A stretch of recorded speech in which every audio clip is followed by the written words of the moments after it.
Promoting Healthy Eating in Penrith, a community-based intervention to improve the fruit and vegetable intake of young adults living in Penrith.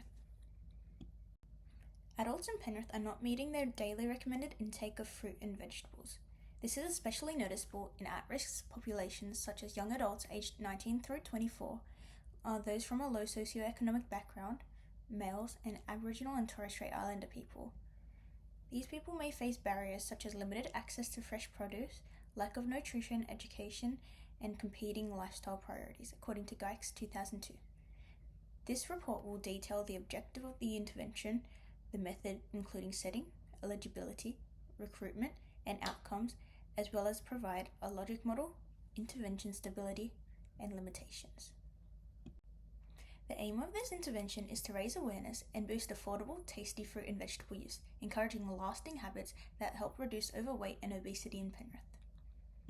The intervention will feature one study arm and follow a schedule of one class per week across 8 weeks, which was seen as effective in Brown and Herman's 2005 study.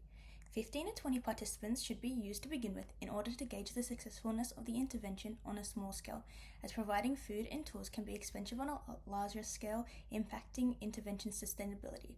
Additionally, there will be an online social media platform to support this learning. The program will be delivered at Surveyors Creek Community Centre, which offers a bookable hall large enough for 20 participants and access to adjacent outdoor space suitable for small fruit and vegetable gardening activities.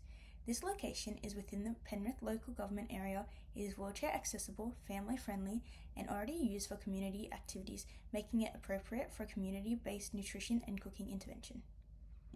The inclusion criteria includes young adults aged 19 through 24, those of all cultural backgrounds, though for Aboriginal and Torres Strait Islander individuals, there will be dedicated workshops which incorporate culture as they are an at-risk population. Those from a low socioeconomic background, and those with knowledge barriers and lack of cooking skills will also be targeted.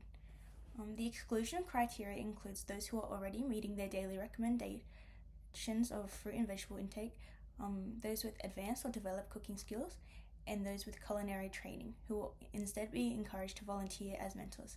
This ensures the intervention has the greatest impact.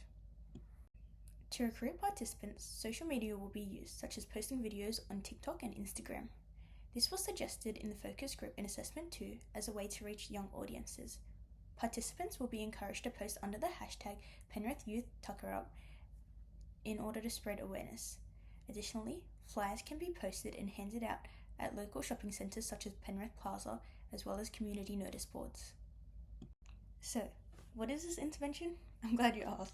This is a co-designed nutrition program which offers hands-on cooking classes, budgeting skills, and quick meal ideas for young adults, particularly young men and Aboriginal and Torres Strait Islander people.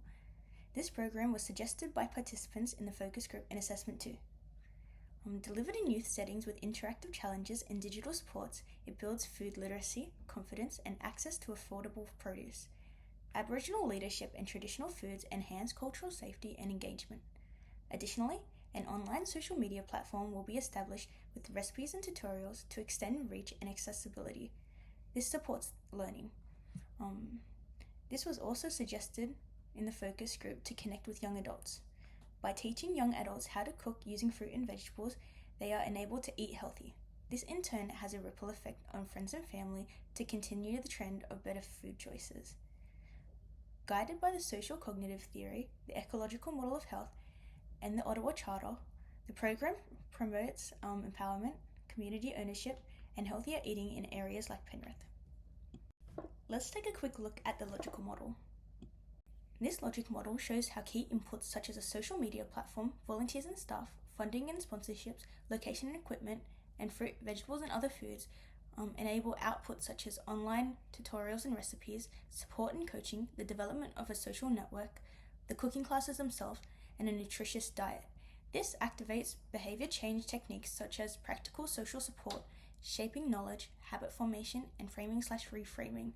Together, these mechanisms lead to increased cultural safety and increased food literacy, which in turn contributes to increased fruit and vegetable intake and lower levels of overweight and obesity in Penrith. To ensure sustainability, the program should be embedded in pre-existing community partnerships in Penrith. These include the Nepean Blue Mountains Local Health District, Penrith City Council, and other local health services. The core organising group can include Aboriginal health workers, youth staff, and a dietitian for cultural safety. The use of community assets such as centres, libraries, and community gardens, and aligning with New South Wales Get Healthy coaching is essential for continuity. Limitations of this intervention include the fact that it only targets young adults, though all age groups across Penrith are struggling.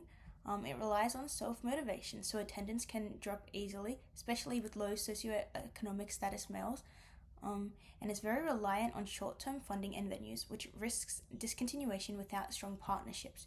To mitigate this, the age range can be broadened, digital reminders can be added, and multi-year stakeholder agreements should be secured for sustainability. Thanks for listening.